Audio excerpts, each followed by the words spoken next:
हाय नमस्कार. झटपट मराठी टिप्समध्ये आज आपण आपल्या घरातील साफसफाई, आता दिवाळी जवळ आलेली आहे तर साफसफाई प्रत्येकाने करायला घेतली.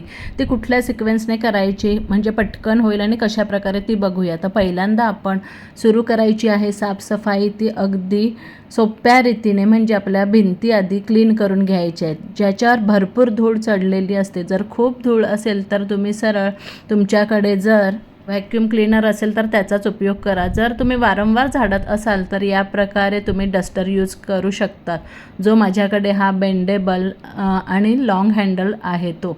तर काही जणांनी हा ऑनलाईन मागवला आहे पण तो बेंड होणारा नाही आहे, तर ते नीट तुम्ही बघून मागवत जा. तर आता इथे मी काही ठिकाणी धूळ जास्त आहे जसं गॅपमध्ये वगैरे, तर तिकडे व्हॅक्यूम क्लीनरचा उपयोग केलेला आहे. तर त्याप्रकारे आपण जिथे आपल्याला हात नीट जात नाही किंवा डस्टर नीट जात नाही तर अशा ठिकाणी व्हॅक्यूम क्लीनरचा आपण उपयोग करू शकतो आणि अगदी सगळी धूळ आपण घरातली साफ करू शकतो. तर पहिलं आपण सुरू करायचं आहे घरातली धूळ साफ करून घेणे. तर ही साफसफाईची आपली सुरुवात आहे. तर आधी डिक्लटर करून घ्यायचं, नको ते भंगार काढून टाकायचं आहे. त्यानंतर आपण आपल्या घराच्या खिडक्या आहेत त्या साफ करायला घ्यायच्या आहेत, म्हणजे त्याच्या काचा महत्त्वाच्या आहेत. तर पावसाळ्यात पाण्याचे डाग वगैरे त्याच्यावर राहिलेले असतात, त्याच्यावरच धूळ बसते, तर डाग आपले ते मजबूत झालेले असतात. त्याच्यासाठी आपण 2 प्रकारचे सोल्युशन वापरायचे. हे जे ट्रान्सपरंट बॉटलमध्ये आहे ते फक्त निव्वळ पाणी आहे आणि दुसरं सोल्युशन पण आपण अगदी सिम्पल घ्यायचं आहे, काही जास्त त्याच्यात टाकायचं नाही. तर पाणी घेतलं आहे आणि त्याच्यात हे डिशवॉश लिक्विड टाकायचं, बस एवढ्याच याने आपला काचा अगदी स्वच्छ होणार आहेत. हे फक्त 2च आपण वापरायचे आहेत, 2 स्प्रेइंग बॉटल वापरायच्या आहेत. तर पहा इथे हे कसे डाग पडलेले आहेत, म्हणजे ट्रान्सपरंट विंडोच्या काच आहेत त्यांना. तर आता आपण त्या क्लीन करून घ्यायच्या आहेत. तर एका विंडोला अगदी खूप कमी वेळ लागतो, 10 ते 15 मिनटं. म्हणजे या माझ्या एका विंडोला 3 काचा आहेत, तर या अगदी पटकन साफ होऊन जातात. आता विशेष म्हणजे याच्यासाठी मी कपड्याचा अजिबात वापर केलेला नाही, फक्त स्प्रे बॉटलचा वापर केलेला आहे आणि पुढे मी दाखवते अजून काय वापरलं आहे ते. तर पहिल्यांदा आपण जे डिशवॉश लिक्विड टाकून सोल्युशन बनवलं पाण्यात, तर ते स्प्रे करायचं आहे, म्हणजे सोप सोल्युशन. तर ते असं कोपऱ्यात काचेची जी खिडकी आहे त्याच्या कोपऱ्यात पहा धूळ अशी अडकलेली असते, तर तिथेसुद्धा अगदी जवळ स्प्रे बॉटल नेऊन स्प्रे करायचं आहे, म्हणजे ती धूळ लगेच निघते आणि चिकट असेल तर थोडी मऊ होऊन जाते. तर असं मोठं एक ब्रश घ्या. तर हे ब्रश मी मागे पण माझ्या 2 वर्षापूर्वी क्लिनिंगचे व्हिडिओ आहेत त्याच्यात दाखवलेलं आहे. तर हे प्रत्येक घरी अशी 2-3 ब्रश तरी असावीत, खूप उपयोगाची आहेत. तर मी ते ब्रश फक्त फिरवते. आपल्या काचा पण अगदी चांगल्या असतात, तर त्यांना कुठलाही स्क्रॅच पडणार नाही या ब्रशमुळे, त्याचे ब्रिसल्स अगदी सॉफ्ट असतात.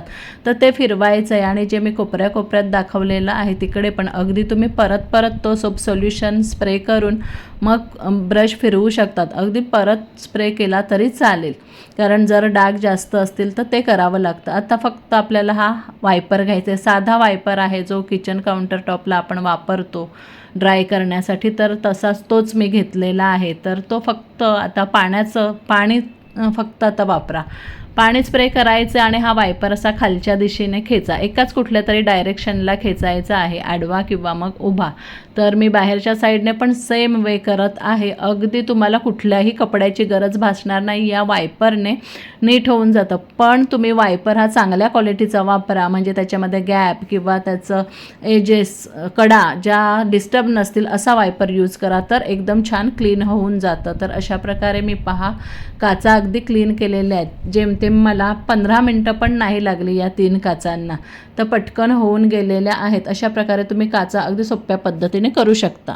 आपल्या घरातील म्हणजे मेनली किचनमधल्या टाईल्स खूप महत्त्वाच्या असतात, तर त्या क्लीन झाल्या पाहिजे. तर त्या क्लीन करण्यासाठी हा जो मी फ्लोरिंग मॉप आहे तोच वापरलेला आहे. त्याचा फक्त मी जो कपडा आहे तर तो चेंज केलेला आहे, दुसरा टाकलेला आहे मायक्रोफायबर पॅड. तर असं तुम्ही फक्त तो पॅड चेंज करा, फ्लोरिंगचा जो आहे तो यूज नका करू.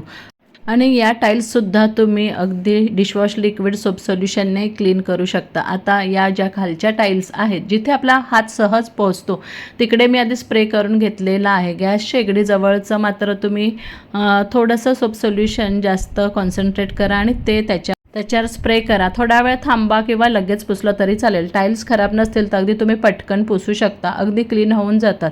ज्यांचं नवीन असेल त्यांचं अगदी पटकन होतं, पण जर खूप खराब झालं असेल तर तुम्ही थोडा वेळ थांबा आणि कॉन्सन्ट्रेट सोल्युशनने पुसून घ्या. नंतर परत पाण्याने तुम्ही पुसून घेऊ शकता, म्हणजे चकचकीत होऊन जातात टाईल्स क्लिनिंग नंतर आपण घ्यायचं आहे ते आपले शेल्फ, म्हणजे जिथे आपल्या जार्स, बरण्या किंवा इतर काही ठेवलं असेल, आपलं जे स्टोरेज असेल ते आपण क्लीन करून घ्यायचं आहे. तर मी एक तुम्हाला दाखवते आहे.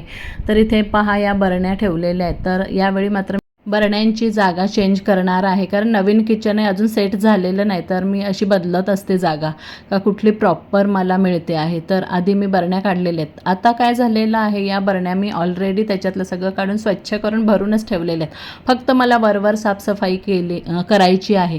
तर ज्यांची साफसफाई किंवा बरण्या क्लीन असतील तर त्या परत तुम्ही डीप क्लिनिंगला काढू नका, त्याच्यात वेळ जातो. मग फक्त तुम्ही ओल्या कपड्याने असं वरच्यावर पुसून घ्या, तर आपला वेळ पण वाचतो आणि अगदी स्वच्छता पण होऊन जाते. याच्यात अगदी वेळ वाया घालवण्याची गरज नाही आहे. आता किचनचा खालचा भाग, म्हणजे खालच्या ज्या ट्रॉलीज असतात तर त्या आपण काढायच्या आहेत. तर ज्यांच्या अशा निघतात सहज, तर त्यांनी आतलं आधी सगळं काढून घ्यायचं आहे आणि मग आतल्या ट्रॉलीज काढून मग त्या स्वच्छ करून घ्यायच्या आहेत. तर स्टीलच्या आहेत त्या क्लीन करून घेऊ शकता. काहींचे टँडम ड्रॉवर्स असतात तर ते सुद्धा तुम्ही व्हॅक्यूम क्लीनरने वगैरे क्लीन करून घेऊ शकतात किंवा मग फडक्याने सुद्धा पुसून घेऊ शकतात. तर या प्रकारे मी काढलेल्या आहेत आणि साफ करून घेतलेलं आहे. आधी झाडूने सगळं झाडून घ्यायचं आहे आणि मग खाली काही पडलं असेल तर असं तुम्ही सोप सोल्युशन स्प्रे करून घ्यायचं आहे आणि मग क्लीन करून घ्यायचं आहे.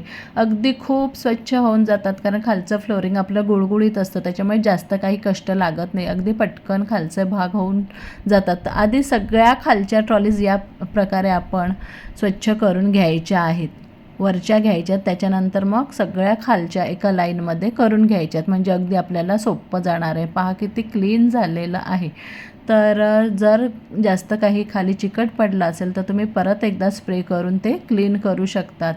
तर अगदी क्लीन झालेलं आहे. त्याचे चॅनल्स जर तुमचे सरकत नसतील तर त्याच्यात तुम्ही ऑइलिंग करून घ्या, म्हणजे ते चॅनल्ससुद्धा ट्रॉलीचे चांगले स्मूथ असे राहतील. आता आतली स्वच्छता झाल्यावर सगळं बाहेरून आपण सगळे जे कॅबिनेट किंवा ट्रॉलीचे बाहेरचा भाग आहे तो क्लीन करून घ्यायचा. तो पण अगदी सोप सोल्युशननेच करायचा आहे. अगदी क्लीन आणि क्लिअर होऊन जातं हे सगळं.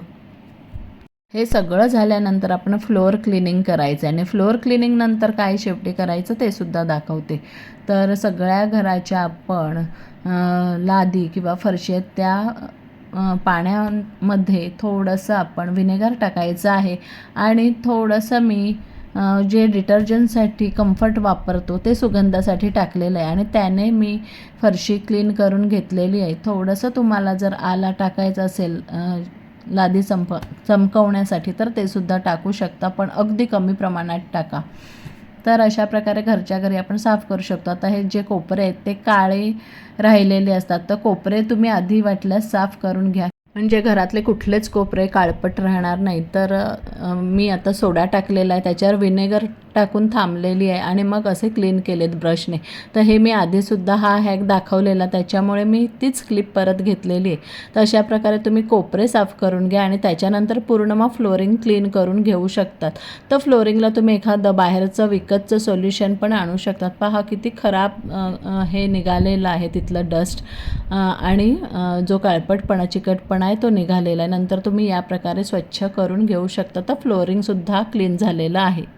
शेवटचं आहे किचन अप्लायन्सेस किंवा मग तुम्ही फर्निचर पण अगदी शेवटी घरातलं क्लीन करू शकता. तर फर्निचर क्लिनिंगचा पण माझा व्हिडिओ आहे, तर तो सुद्धा तुम्ही बघू शकता. तर मी इथे आता शेवटी अप्लायन्सेस जे किचन अप्लायन्सेस आहेत ते साफ करायला घेतलेले. तर ओव्हन आपण सगळ्या प्रकारचे क्लीन करून घ्यायचं, कारण ओव्हन ही नेहमी आता लागणारी वस्तू आहे. तर बाहेरून क्लीन करा आणि आतूनसुद्धा क्लीन करून घ्या. तर ओव्हन आधी तुम्ही असं सोप सोल्युशनने क्लीन करून घ्या एकदा. त्याच्यानंतर तुम्हाला आतून डीप क्लीन करायचं असेल तर पाण्यामध्ये लिंबू कापून घ्या, म्हणजे लिंबाचा रस टाका.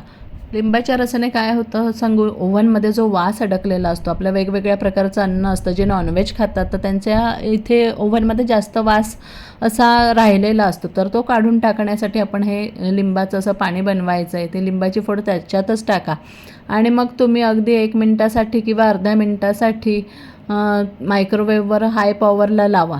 अगदी तुमचा ओव्हनमधला जो वास अडकलेला असेल, खराब किंवा ओशट वास असेल, तो निघून जाणार. त्याच्यानंतर त्याच्यातली ग्लास प्लेट रिंग काढून तुम्ही मग क्लीन करू शकतात. मात्र हे जेव्हा आपण लिंबाचं करू तेव्हा हे आतमध्येच राहू दे आणि मग हा जेव्हा वास निघून जाईल तेव्हा मग ते सगळं बाहेर काढा आणि मग तुम्ही सोप सोल्युशनने किंवा नुसतं अगदी पाण्याने क्लीन केलं तरी अगदी स्वच्छ होऊन जाणार तुमचा ओव्हन. तर अशा प्रकारे ओव्हनचं तुम्ही डीप क्लिनिंग करू शकतात. आणि दुसरे पण जे अप्लायन्सेस आहेत ते मी प्रत्येकाच्या पद्धती, अगदी प्रत्येक घरातलं किंवा किचनमधलं अप्लायन्सेस कसं साफ करायचं ते मी माझे प्रत्येक व्हिडिओमध्ये दाखवलेलं आहे. तर तुम्ही प्लीज ते बघा, ते व्हिडिओज बघा, तुम्हाला आयडियाज येतील. तर अशा प्रकारे ओव्हन साफ झालेला आहे. काही वेळा पाण्याचे किंवा आपण जे सोल्युशन वापरतो त्याचं ना असं लाईन्स वगैरे दिसतात, तर ते काढून टाकण्यासाठी तुम्ही ना टिश्यू पेपर पण फिरवू शकतात. तर मी फायनली टिश्यू पेपर फिरवलेला आहे, तर छान असं चमक आलेली आहे ओव्हनला. त्याचप्रकारे तुम्ही इतर अप्लायन्सेस, आता जसं मी इथे फूड प्रोसेसर का मिक्सर आहे माझा, तर तो क्लीन करते, तर तो पण आपण नेहमी हात फिरवत राहतो त्याच्यामुळे तो चकाचकच असतो, पण स्लाईटली कुठे काही कानाकोपऱ्यात किंवा मग गॅप्समध्ये काही चिकटपणा किंवा असेल तर ते आपण अशा प्रकारे क्लीन करू शकतो. खूप वेळा आपण या अशा केबल्स असतात, वायर्स असतात, त्या क्लीन नाही करत, मग त्या अशा वेळी डीप क्लिनिंगच्या वेळी क्लीन करून घ्यायच्या. तर पहा, अगदी स्वच्छ झालेला आहे मिक्सर फूड प्रोसेसर पण. तर या क्रमाने तुम्ही साफसफाई केली तर अगदी 8 दिवसातली साफसफाई 4 दिवसातच होईल. तर आजचा व्हिडिओ कसा वाटला? व्हिडिओ आवडला तर लाईक, शेअर, कमेंट करा. चॅनेल नक्की सबस्क्राईब करा.